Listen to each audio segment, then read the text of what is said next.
Good evening and welcome to the regular meeting of the Holland City Council. I'd like to call the meeting to order for June 21, 2023. Kathy, would you please call the roll? Byrd. Freeman. Here. Peters. Here. Corbin. Here. Coronado. Here. Arnsworst. Here. Hoekstra. Raymond. Here. Mayor Box. Present. We have a quorum. Wonderful, thank you. We're going to begin this evening's meeting as we have for many years. First, with an opening prayer, followed immediately by the Pledge of Allegiance. We would ask that you join us if you're so inclined.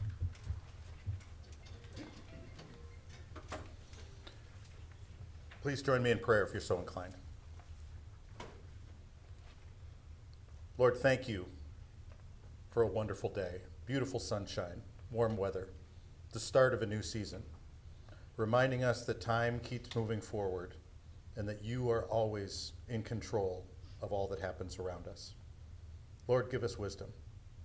Give us patience. Let us listen. Let us be discerning as we do the work of your people, the people of the city of Holland. In your name we pray. Amen. I pledge allegiance to the flag of the United States of America and to the republic for which it stands, one nation, under God, indivisible, with liberty and justice for all.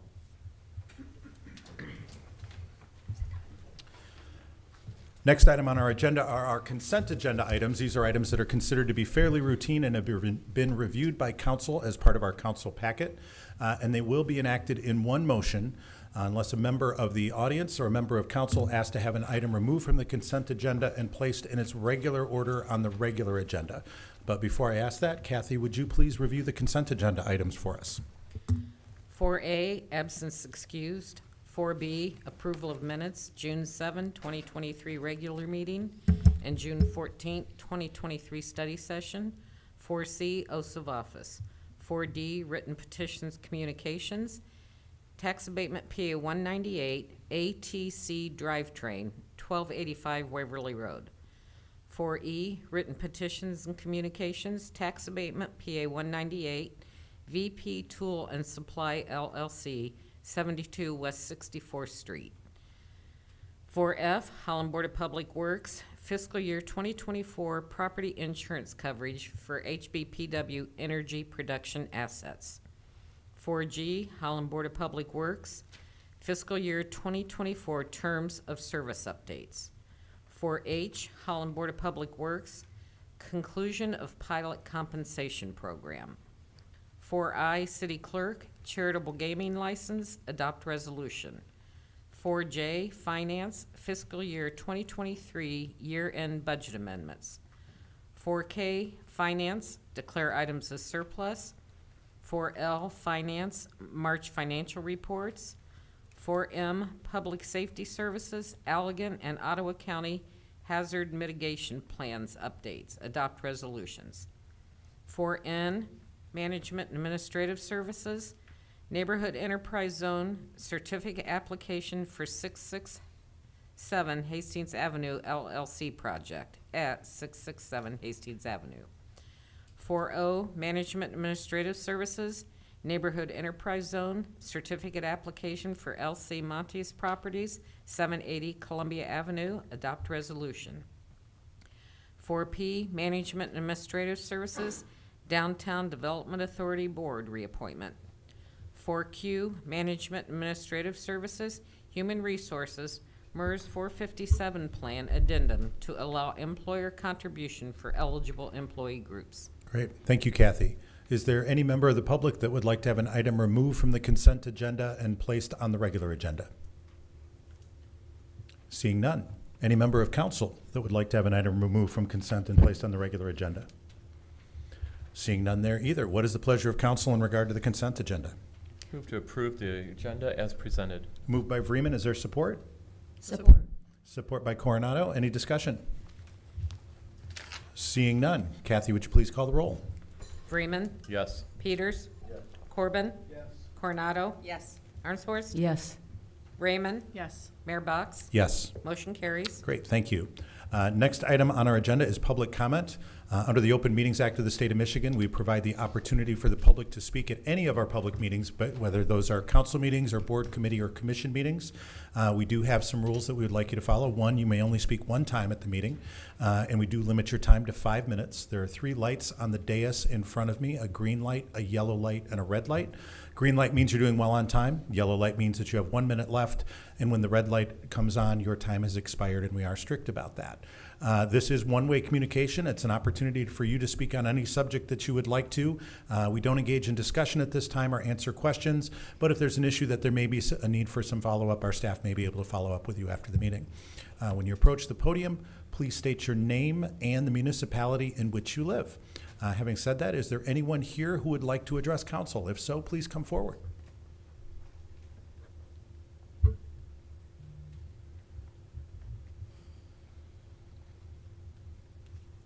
And would you state your name and municipality for the record, please? Ann Henriksen, Zealand. Good evening. First of all, a little order of business. June 7th meeting, council meeting, is not online, and I've had people ask me about it. This was the night that the mayor declared Pride Month and public comment on the genderqueer book. So also want to thank the council members who saw me afterwards and had looked at what I put in the manila envelope as to what I copied off. And I think they say a picture is worth 1,000 words. They were appalled that children would have access to this visually. So I thank them for coming forward and saying so. Also want to tell you, July 4th through the 13th is a movie going to be shown at the Perry Theater on 8th Street. It's called The Sound of Freedom, and it's about human trafficking. It's very important in Ottawa County. The sheriff on April 16th of Ottawa County has requested advocacy money for more because of the uptick in Ottawa County of human trafficking. And what is that? It's sex trafficking for a gain. Most people wouldn't think twice about it, but it is children, teens, and et cetera. Tonight I wanted to talk about Pride Month. I went to the library. This time I went to the children's section, and this is a book called Who Are You? And on the back it says, is an introduction to gender for ages 3+, with straightforward language for talking about how we experience gender, our body, our expression, and our gender identity, and ideal use for classroom and at home. So this is going to be probably what's going to be taught in public schools rather than some other things. I'm not going to read it to you, but I was initially a preschool kindergarten teacher, so I had to take courses in child development. No, it was in the 70s, 60s and 70s when I graduated, but true is true, and if you've raised children and or you know anything about children development, you know young children have fantasies. This book takes children into a new realm that says kids know a lot about themselves. They know who they are by how they feel inside. And what came to me is when my children were sick and they're vomiting and temperature and et cetera, they'd say, Mom, am I gonna die? And of course I didn't say, how do you feel? Well, I feel like I'm gonna die. Well, then you're gonna die. Basically, that's what they're basing this on, is that children's feelings should be accepted and accentuated, and then do what the child thinks. This is your identity, who you feel like inside, who you know yourself to be. This can also change as you grow up or change from day to day. Your gender is just one part of your what makes you you. This is false information to tell a child that if you feel like a kitty cat, then I am going to address you as a kitty cat. And apparently that happened in one of the schools, Hamilton schools, and this is true. A friend of mine said her child was in that classroom, and the teacher was required to meow to that child. So what are we doing to our children? Well, I don't want to say the word groom. We're preparing them for understanding that they need to be anything they want to be. Now, we do say that to them. When you grow up, you can be whatever you want to be. The second book, this is, I see I'm running short of time. This is a book, I went to Juneteenth. If I were an African American and I saw this, and seeing that a child would hear this from their teacher, that a child can change who they feel like inside. The first picture is a little girl looking at her brother, older brother. I had 2 older brothers. I would have done anything to be a boy so that I could play with them. That doesn't mean that I can change my gender and become a boy. That is a denying me of who my chemistry is, who, when I grow up, what I'll be. And Mr. Mayor, that is 5 minutes. I'm sorry, your time has expired. Thank you. Is there anyone else who would like to address council at this time? And would you please state your name and municipality for the record? Yes, my name is Martha Capistani, and I am from Holland. And I spoke last year concerning Pride Month and how so many of the events throughout the country have devolved into something that I feel is like totally unrecognizable. And in my research, trying to understand what's happening across the country, I came across a group online called Gays Against Groomers. Now, this is a 501c4 organization of gay people who oppose the recent trend of indoctrinating, sexualizing, and medicalizing children under the guise of LGBTQIA. Now, you may not have heard of them because it's probably not mainstream because people don't want it to be mainstream, but here's what they're about. And if you get the chance, I suggest highly that you go to this website. So they start out about what they're about. Our community that once preached love and acceptance of others has been hijacked by radical activists who are now pushing extreme concepts onto society, specifically targeting children in recent years. The overwhelming majority of gay people are against what the community has transformed into, and we do not accept the political movement pushing their agenda in our name. Gays Against Groomers directly opposes the sexualization and indoctrination of children. This includes drag queen story hours, drag shows involving children, the transitioning and medicalization of minors, and gender theory being taught in the classroom. The activists, backed by school boards, government, woke media, and corporations, have been speaking on our behalf for too long. When fighting for equality, our goal was to successfully integrate ourselves into society. But now these radicals aim to restructure it entirely in order to accommodate a fringe minority, as well as to seek to indoctrinate children into their ideology. We're saying no. There are millions of gays within the community that want nothing to do with this alphabet religion and join the fight with parents and concerned people everywhere to protect children. We also aim to return sanity and reclaim the community which we once called our own. The gay community is not a monolith like many other communities. Those pushing this agenda do not represent or speak for us all, nor do we want to be associated with them in any way. What we are witnessing is mass-scale child abuse being perpetrated on an entire generation, and we will no longer sit by and watch it happen. It is going to take those of us from within the community to finally put an end to this insanity, and that's exactly what we're going to do. Now, I'm going to also read from another blog with some overlap of information, but I think this is important to share too. Years ago, Pride was about LGBT people stepping out to show the world we are normal people deserving of equality and marriage rights. We wanted the world to see that same-sex relationships were not a threat, and in fact resembled the dynamic of straight relationships in many ways. I'm going to go skip ahead a little bit.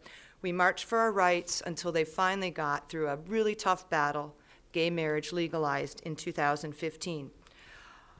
But as the years went by, the celebration of this, which they felt like they should be able to celebrate because it was a great thing for them, but as years went by, the celebration morphed from one of love and equality to a raunchy display of overt sexuality and debauchery in our name. We became tired of the predictive pandering from companies looking to exploit us for profit by pretending to support us. We found ourselves exhausted by fellow members of our community who put their sexuality on a pedestal as if it were their singular personality trait. And most of all, we find ourselves incredibly disturbed by the inclusion of children in these annual sexual exhibitions. Gays Against Groomers is comprised of LGBT and T individuals who feel like our community has gone too far. We believe there is firm difference between education versus indoctrination, inclusivity versus pandering, and celebrating your right to marry versus exhibiting disgusting behaviors meant for the privacy of your own home. We are the LGBT and T people who don't make our sexuality our dominant attitude, who don't need the world to accept us and are satisfied with our current rights. We don't go along with the mainstream narrative regarding our community. Because of this, we face an onslaught of character assassinations daily, something we've grown numb to. Not only do we find pride unnecessary now, we are concerned by the exposure of inherent sexual materials that fall under the LGBT umbrella to children. In the past, we've seen young children brought to parades where grown adults are selling sex toys, hardly dressed, and displaying inappropriate behavior many minors should not be witnessing. In this day and age, many believe this is a form of empowerment and a way to educate children with sex positivity. In reality, we are looking at the destruction of innocence right before our eyes, and we won't be silent about it. Each year, Pride seems to go a little longer. It's not just Pride Month now, it's Pride Mr. season. Mayor, that is 5 minutes. I'm sorry, your time No, has that's okay. expired. Thank you very Thank you much. very much. Is there anyone else who would like to address council at this time?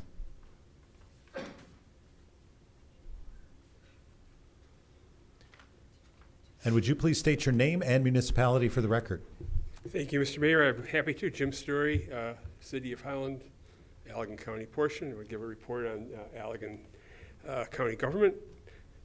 The last few things. Yesterday was a huge day for our county, and that is we received word that the MyHigh office, which is the Department of Labor and Economic Opportunity in Lansing, had included our application for broadband expansion in one of 24 projects that they are going to recommend for funding to the governor and other state officials. We were among 100, I believe 154 applications. We were among about 238 million that was promised for this, and would be, if everything goes forward as we expect it will, because of the quality of our application, we will be enabling 12,000 residents, once construction is complete, to connect to the internet, which they can't right now. So the total grants, the state said, would connect 106,000 homes statewide. We're 12,000 of that. So very, very happy day for that project. And of course, we'll complement your efforts here in the city through the Board of Public Works. One other project, enterprise that I want to make you aware of is we have been part of our, what we call our convening authority, is we pulled together over 50 representatives of our rural townships to hear a presentation from MSU Extension educator Ryan Coffey on the impact of solar field development on agriculture.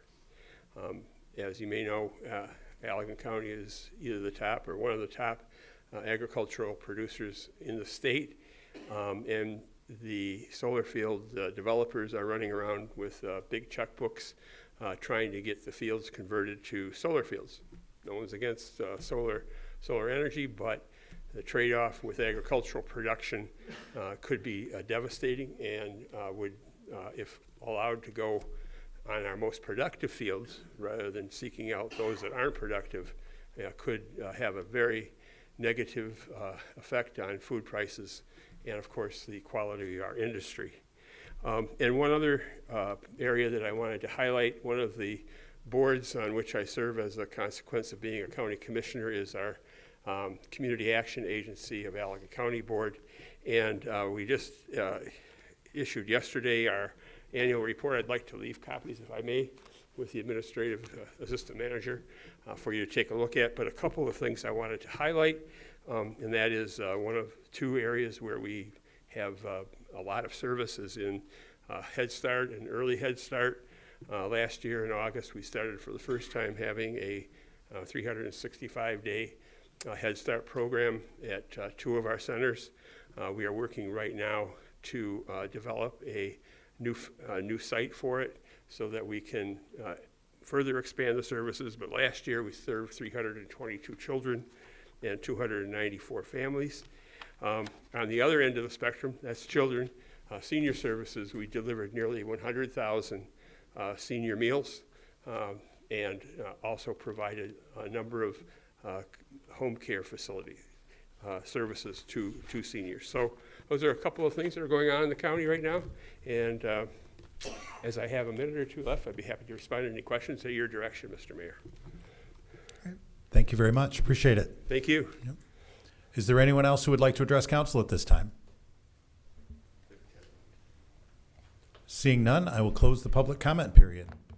Next item on our agenda is written petitions and communications. In addition to providing an opportunity for people to speak to us directly during council meetings, we do also have an email address that you can use to send emails to council members. We do read those as part of our packet. We don't read them out loud at the meeting, but if we have them, we do accept them into the record. The email address that you can use to contact the city council is publiccomment@cityofholland.com.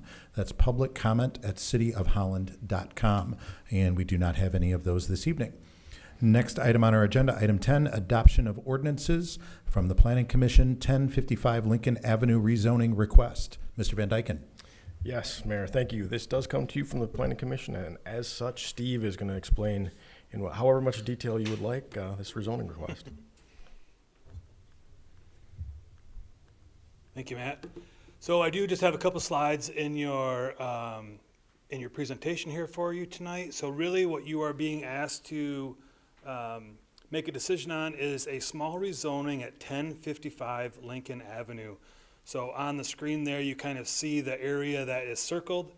The request is really being driven from the development of that southeast corner for a gas station. And as you can see, part of the property, part of the area that's being rezoned is actually part of the mobile home park right now. So in that darker color is the manufactured housing residential district, and that red color is the CMU, the corridor mixed use. So the gas station is a permitted use in the corridor mixed use. The reason for the area to be rezoned is really so that they can accommodate their driveway into the site. So you can see the site plan there on the right. I know it's a little bit hard to see. On the left is what the property looks like today. And if you're familiar with the area, you know that there's actually a couple existing driveways that are out there today when there used to be more of the mobile home park located there. So those curb cuts are still there. So again, you're being asked to take action on that rezoning of that small corner. It is about 0.19 acres, so a little over 8,000 square feet, so that the gas station would have access to Lincoln Avenue. One of the reasons why that driveway is being moved as far south as possible is really to move it away from US 31. For traffic access. To get that away from 31 is a good thing, to be able to get in and out of there, especially the left turn in. That also would align with the curb cut across the street, which is the Russ's restaurant. So by moving that curb cut as far south as possible, you get away from 31, you line up with Russ's, but you need the rezoning in order to do that. And again, going back to these graphics, you can see on the left-hand side is the current zoning.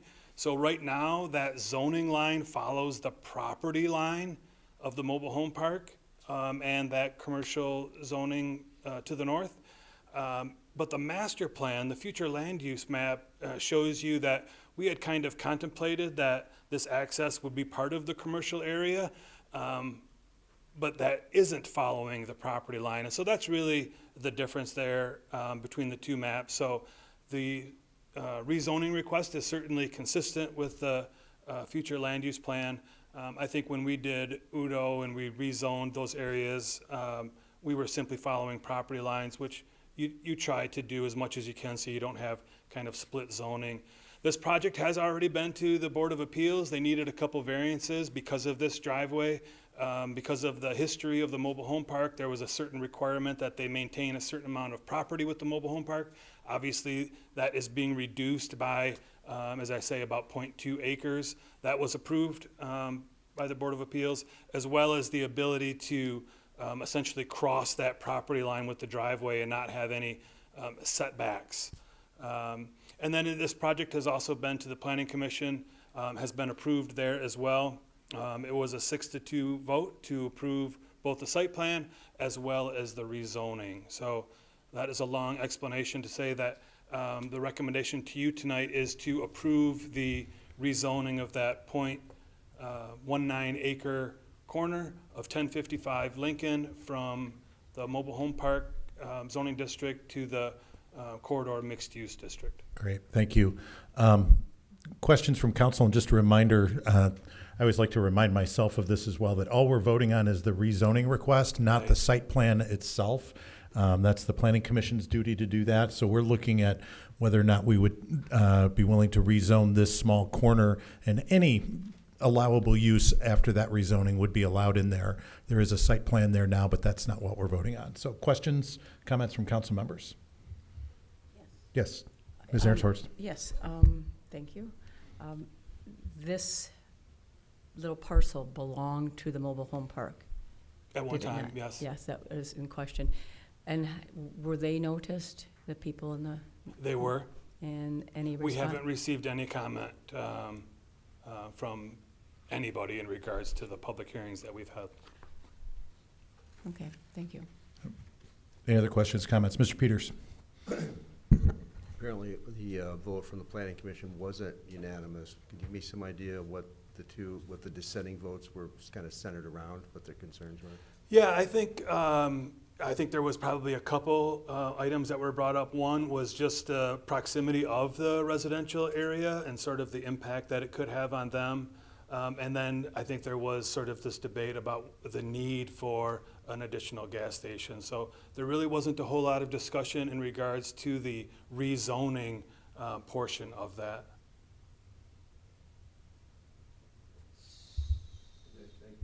Mr. Corbin?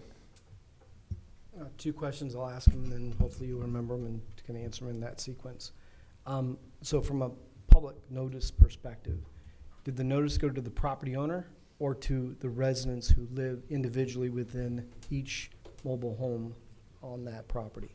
Both, and we actually, for the Board of Appeals, we actually hand-delivered notices to the residents out there. Okay, thank you. And the second part is, can you explain the differences between the distinct differences between the two zoning, the one that's currently zoned at and what's allowable under the new requirements? So the current zoning of the manufactured housing would allow for just that, for the manufactured housing community that's there. The request to change it to the corridor mixed use would really allow for it to be, that's really our commercial zoning district. So although it does allow for some residential use as part of the mixed use component, but that really allows for much of the commercial areas that you see. So all of those uses, and as the mayor explained, any of those uses would be permitted in this zoning district. So currently, it's zoned that allows additional mobile homes to be placed there, but the new zoning would not allow that. That's right, it wouldn't. And when you look at what it's like out there right now, this isn't being used by the mobile home park right now. Well, they don't own it. They actually, it is part of the mobile home park property. Part of it, Yep. correct. The commercial property, use it, but it is actually part of the mobile home park property right now. Okay, thank you. Ms. Ernst-Horst? One more, yes. So there's another chunk of property that could be developed. Is that by the developers, but it's limited to self-storage? Is that involved in any of this rezoning, or they just own another piece? So it's not involved in the rezoning, but you're right, the gas station that they're proposing is really on sort of the western half of the commercial zone, but that is not part of the rezoning. Okay, Just that little That's triangle. already in the corridor mixed-use zoning district. Okay, thank you. Mr. Peters? Yep. I know we're not talking about specific projects, we're just talking about change of zoning, but there's a reason why we're trying to zone, because there is an interested party in putting a gas station there. What, can you give us some sense of, is there any I've been to a lot of different gas stations. Some of them have a pretty good source of food and choices, and I'm just wondering, is there any talk about this gas station providing a bit of a service to that trailer park in addition to providing gas to people going by? That might be a better question. I know we have representatives from the developer and the business here. That might be a good question for them. From purely a zoning side of things, from the planning side of things, again, rezoning this little triangle to incorporate it with the development and to get the curb cut as far south as possible would be a positive thing, regardless of whether it was a gas station or not. Okay, thanks. Other questions, comments? Ms. Coronado? So where we're gonna modify it, that's where they would go in and out? Is that correct, or?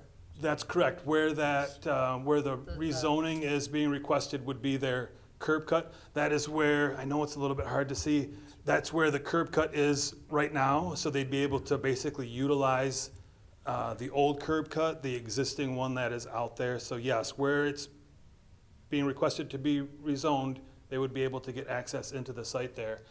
And I suppose, the other side of that is, if it's not, it would be possible that they would be developing it without that, and it would be closer to, the curb cut would be closer to 31. Okay.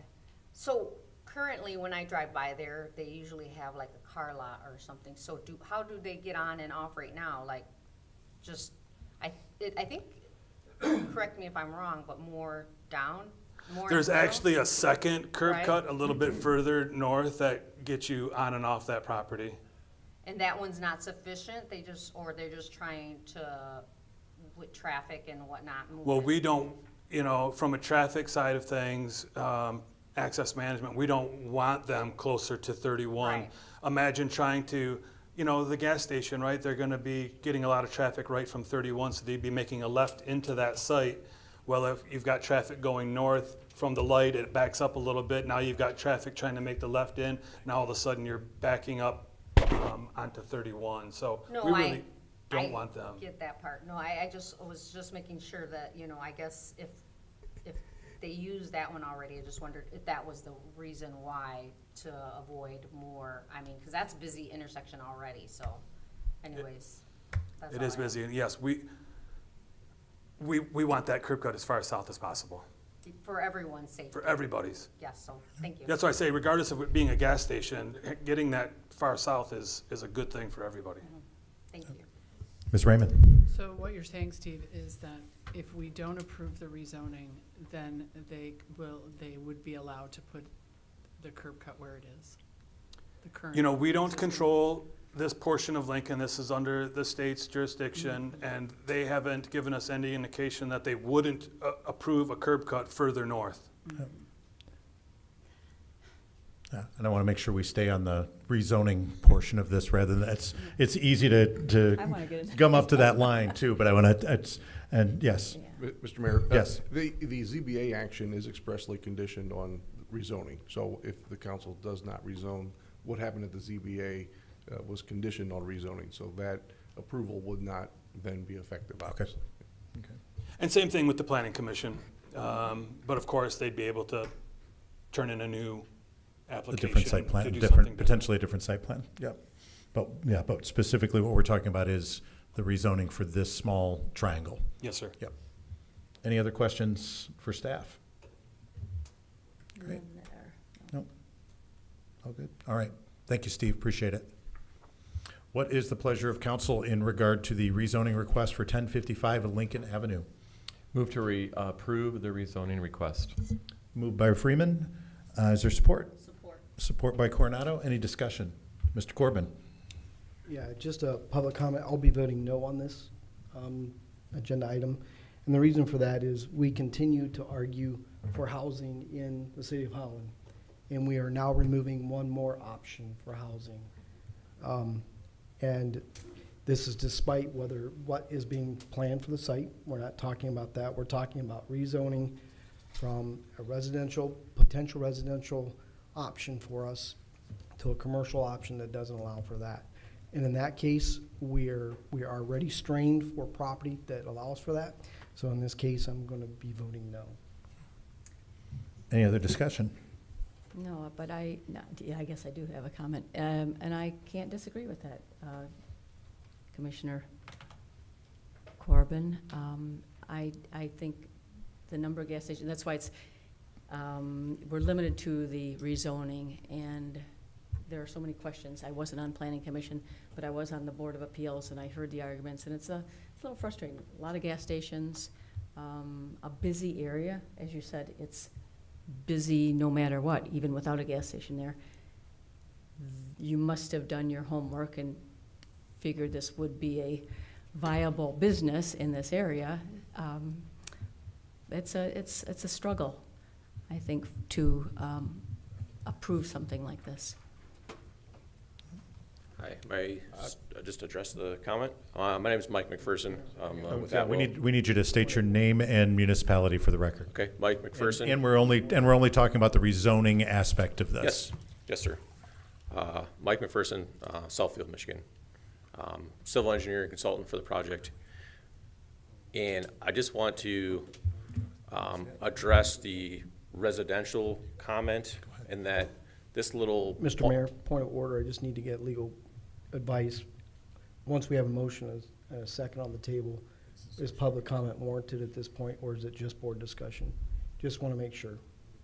Well, it's going to be the pleasure of this council. If council collectively wants to hear more from an applicant, they can decide to do that. But there has been a motion, has been seconded, and there is a discussion that's ongoing.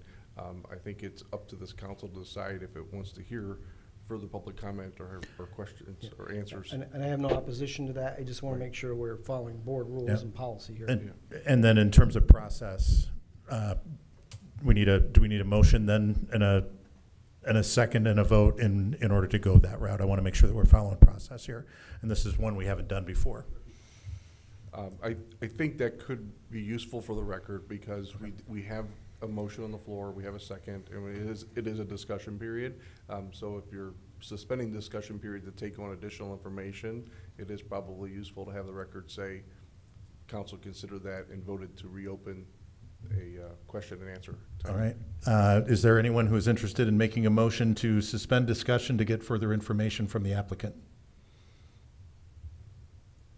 Hearing no such motion. Thank you very much. Appreciate it. But council has decided not to. So we're back to the discussion portion of this on the motion that's been seconded. Mr. Peters. Yeah, my understanding what's happening here is all we're doing is approving a triangle that could be rezoned, so no matter what that goes there, it will be a safer situation. I'm not voting on whether or not a gas station is gonna go there. I don't know near enough about it to make up my mind tonight. I like the notion that we could have some housing there, but that's months and months and years away from probably happening. So all I'm voting for is what I heard our planner say is no matter what you do tonight, this makes sense. I'm not voting on anything else. Is that correct? I'm gonna say it's correct that all we're voting on is the rezoning. That's what I meant. Yes. Okay. What did I say? Oh,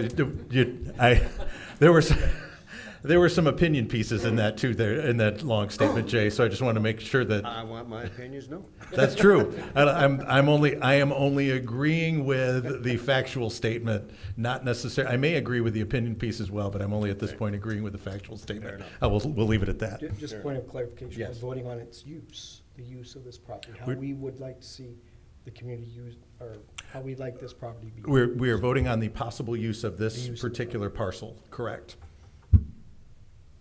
Other comments from council members?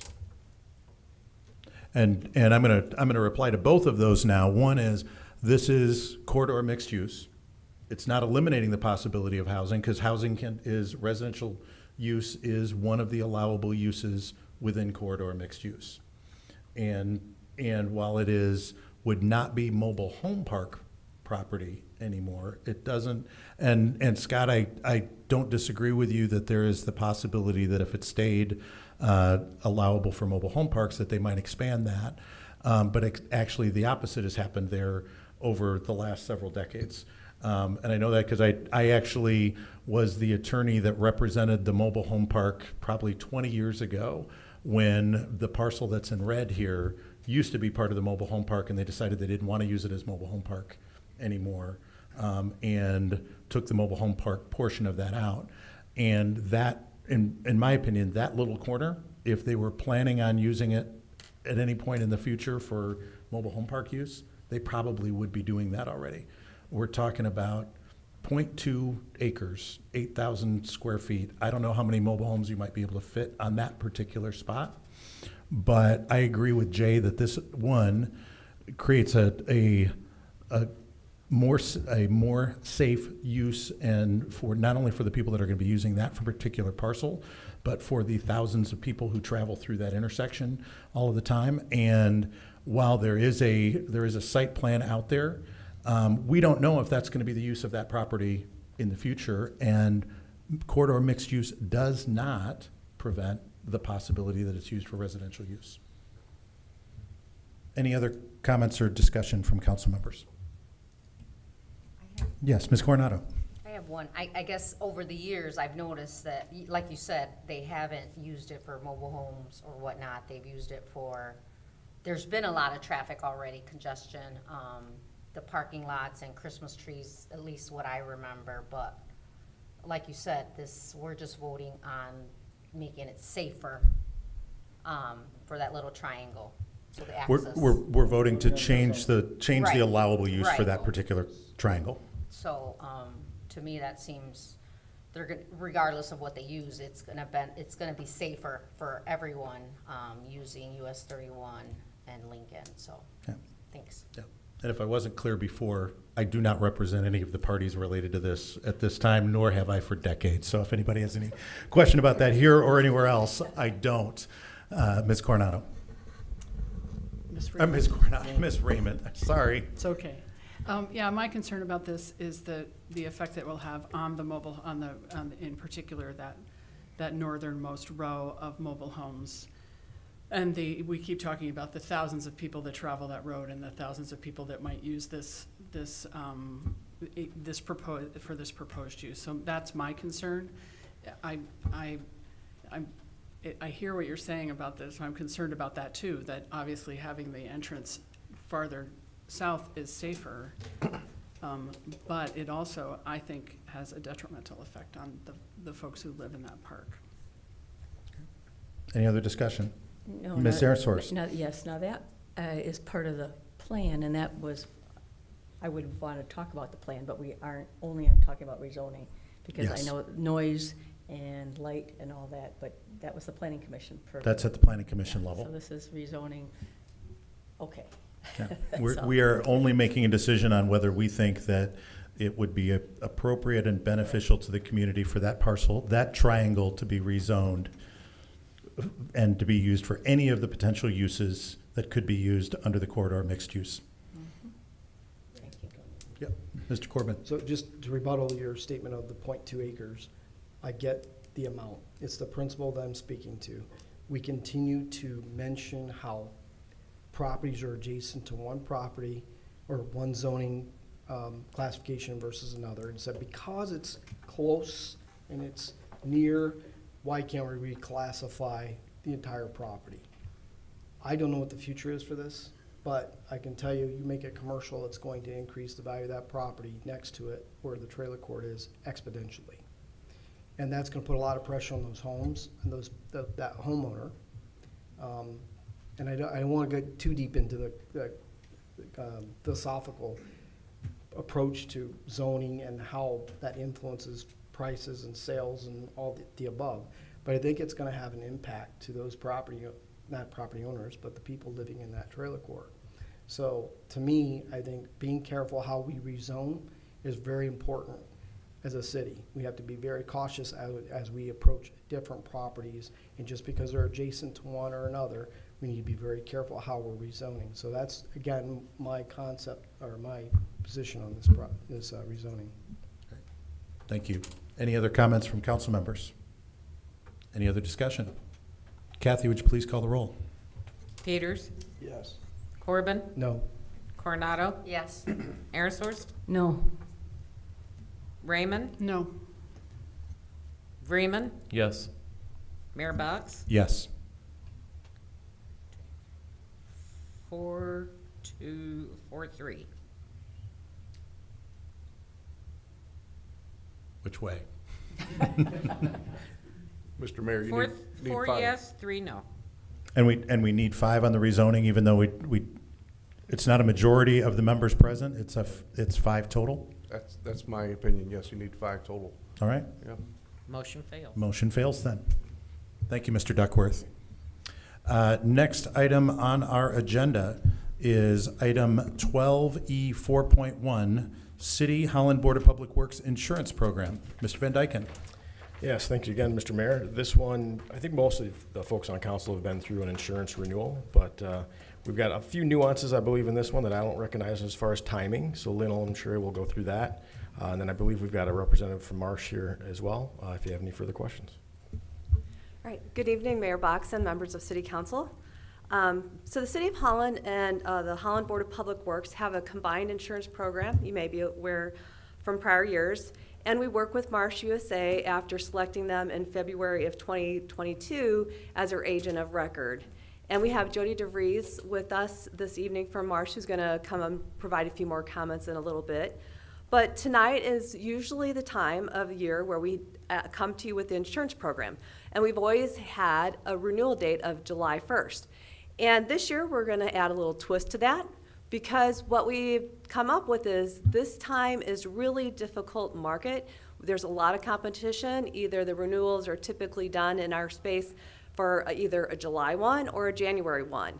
And why is this important? Well, you may have recall in the last couple years, we've been having a more and more difficult time getting some quotes in certain areas, especially in the excess liability and some of our property coverages. So we came up working with Marsh and with the Board of Public Works with the idea if we move our renewal date to November 1st renewal, we will actually have potentially have a few more options, because you know what, if you're a carrier, and Jody will have much more information, that's her specialty, but if you're a carrier, you might not look at us because you have so much other stuff going on July 1st, but maybe by going to 11/1 we'll have a little bit more of some options to look at. So what you have tonight, we've worked, Marsh has really done a great job working with us, because they had to go to all of our existing carriers, and they've negotiated either an extension from July 1st to November 1st, because we've got to get there. We don't have coverage after June 30th. Or in some cases, you'll see they've given us a 16-month policy. So if there's good news, I guess it could be that a lot of them, they were able to get the ability to extend at our current valuations and current rates, which is a win. We did have a couple, like one of the excess liabilities where that carrier just decided they're not going to insure our space anymore, so we had to find, but we were able to find a replacement for that. And so what we've included this year in the summary is a little bit more confusing probably, but it talks about the extension process. And some examples is, one, we would just get to extend the policy existing from July 1st to November 1st. Some, we have to actually do a full year policy with the understanding that then we will cancel, and we have the right to cancel November 1st, and then we'll be reissued a full month policy. A couple, the auto specifically and work comp, we were able to get a 16-month premium. Those are a little different because you kind of adjust those as you go throughout the year anyway, because you're adding on vehicles or taking vehicles away, for example. So that's why we were able to get a 16-month premium on those. So the total for this period of time comes in at $1,078,059, and that is allocated between the Board of Public Works and the city.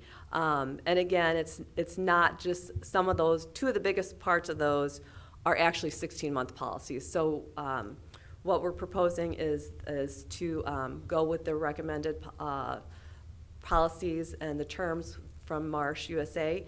And before I have Jody come provide some more commentary on the process and why this renewal strategy makes sense, the other thing that's included in the motion is to approve a contract with the third-party administrator. The city's been working with Davies. You might have called it used to be called ASC Concepts. So we recommend renewing with them, and they too have agreed to do a 16-month term so that we can get everything synced up.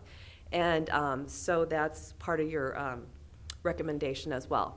But at this time, I'd like to invite Jody to come up and provide some additional comments, and then we'll both be here for some questions. Great, thank you. And would you please state your name and municipality for the record? Sure, my name is Jody DeVries, and I'm in Byron Center, Michigan. Great, welcome. Thank you, thank you. It's a pleasure to be here. I just want to compliment Lynn's opening comments by just a couple statements about the marketplace. As you know, the last couple of years we've spent a lot of time talking about two lines in particular, property insurance and cyber insurance. I do want to compliment your team on the work that they've done over the last year. The cyber market is stabilizing. I do think, to Lynn's point, that the ability to extend for 4 months without a change in the rate is a huge win in this marketplace, so we'll definitely take that when they offered it. But your team has also done a lot of work over the last year, meeting with insurers, an assessment of the cyber health. We would call it, the infrastructure, the state of the infrastructure, and so the market is responding very favorably to that. So while we have the 4-month extension now, which is very positive, I think we'll also have a very positive story to tell when it comes to November as well. So hats off to Lynn and the team. They've also done a lot of work on the property side, with engineering, markets coming out, and I think we'll see the results of that in the fall as well. So a lot of groundwork that's been laid that'll show really positively. So I think we'll also see in the fall the work that the police department has done on their recent certification. That is a tough, a tough risk to place with markets, and so like Lynn mentioned on the excess carrier line, sometimes they come in and out deciding whether or not they want to do it, but the work that the police department has done and their recent certification is seen very favorably by the markets and will continue to show well on your insurance results, so compliment to the team on that as well. Great, thank you. Yep. Questions from council? Mr. Vreeman. Lynn, just so I fully understand what you're presenting, just that all of your renewals then are hopefully going to get it to the same spot? Got it. Right, so just to clarify, we're just asking for the renewal for this short period. We'll be back in November. All right, any other questions from council? Great, thank you both. I have Oh, I'm sorry, Ms. Coronado. No problem, I was like, I'm on Yep. your side.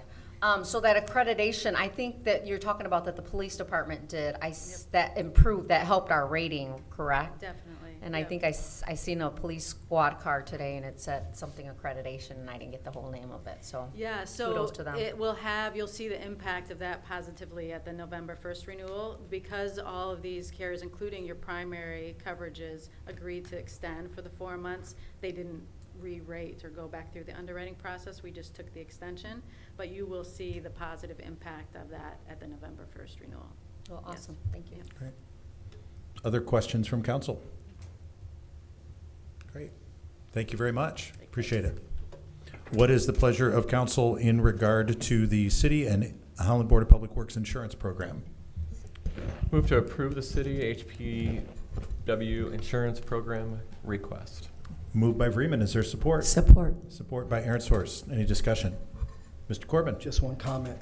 As you mentioned, the police department and the accreditation process, it's great that we're getting a savings, but I think the added benefit is that we're getting well-trained officers, and we've become one of those premier police departments across the nation.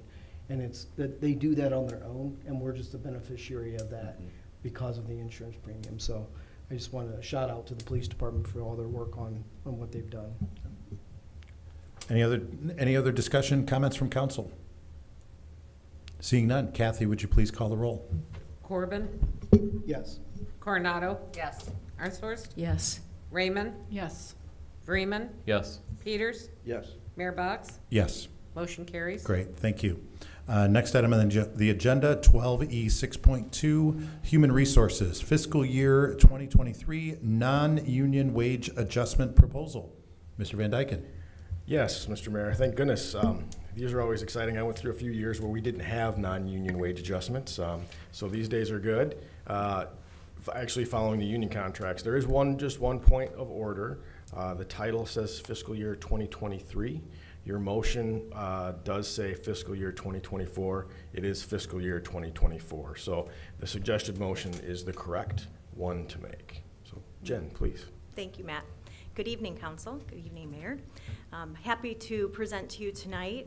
You had a heads up from our last meeting when we talked about the police and fire union COLAs. And so, like Keith has said many times before, we see the city employees as all of the city employees, not just union and non-union. So it's not a separation.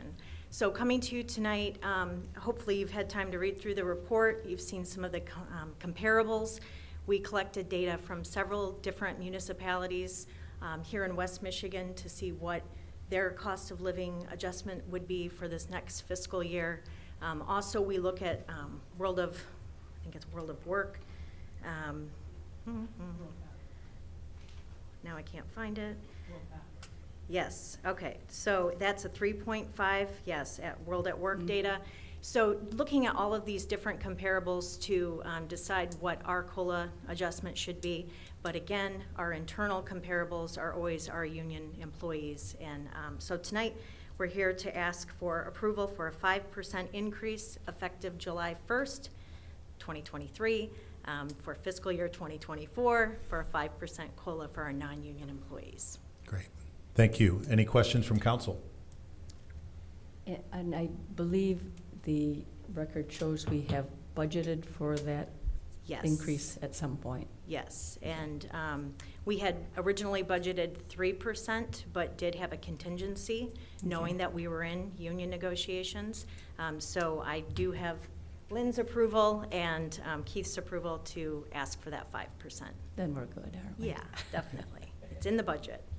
Thanks. All right. And this does impact about 250 employees.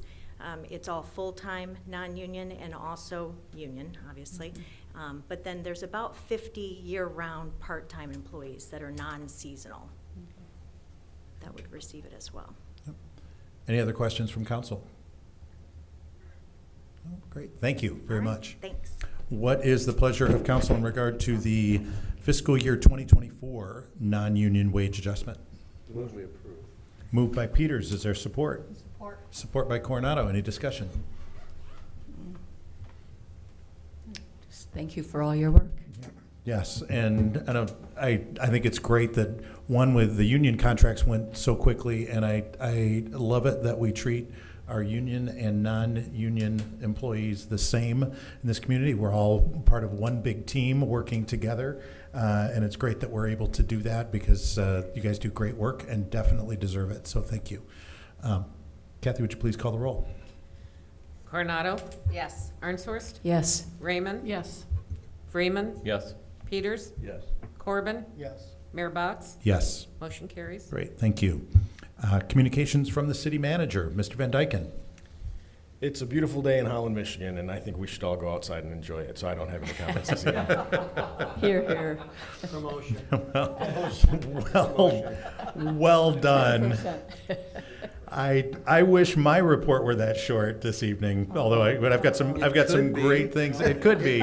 I've got some very important appointments to make this evening, but we'll try to keep it as quick as possible. But these are definitely very important.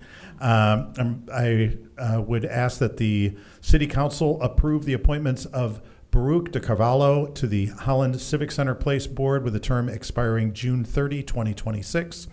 Kristen Gray to the Compensation Commission for a term expiring November 30, 2027, and the reappointments of Dave DeBlock, Jennifer Owens, Nate Bosch to the Planning Commission with terms expiring June 30, 2026, Lisa Wolcott to the Public Advisory Committee with a term expiring June 30, 2026, Michael Schulteis, Jody Ozarski, and Hillary McAlpine to the Civic Center Place Board with terms expiring June 30, 2026, and the resignation of Alex Calder from the Compensation Commission effective June 12, 2023.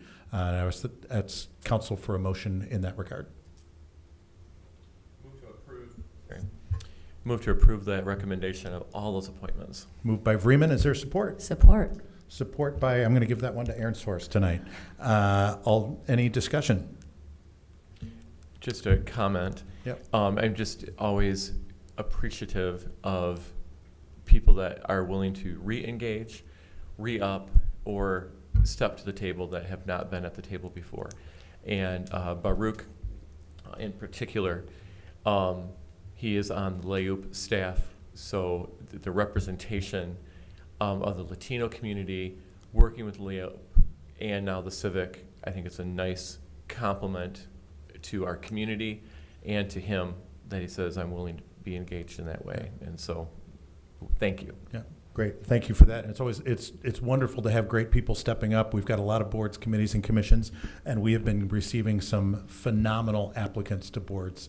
It's great to see people both renewing, but then new folks stepping up as well. So yes, definitely.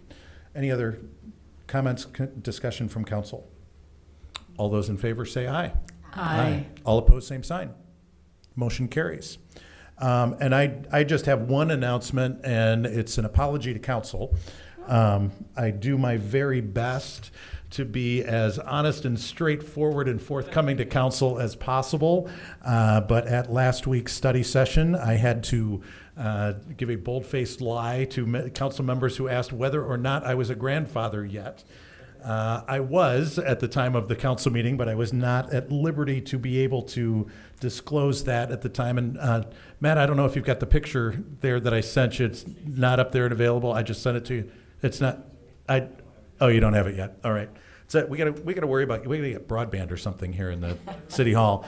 And I don't normally do this either. I have a new grandson, Nolan William, born last Wednesday morning, and I don't normally welcome every new resident to the City of Holland, but he is a City of Holland resident, lives in the 5th Ward, will be very ably represented by Mr. Corbin, so keep your eye out for him along the way. And 18 years from now, he can vote.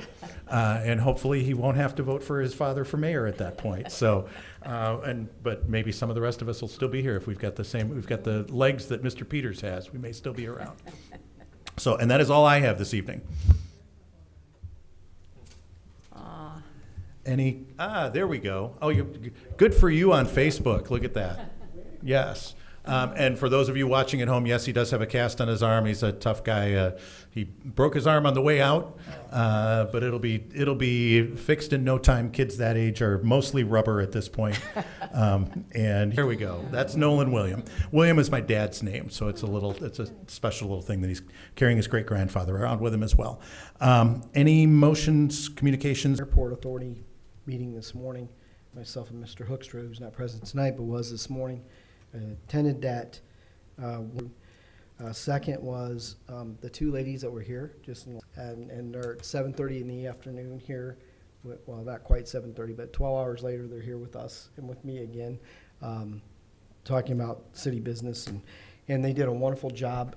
They worked with the board to help us. They did a lot of comps and a lot of comparables through the city and through the resources they have here. And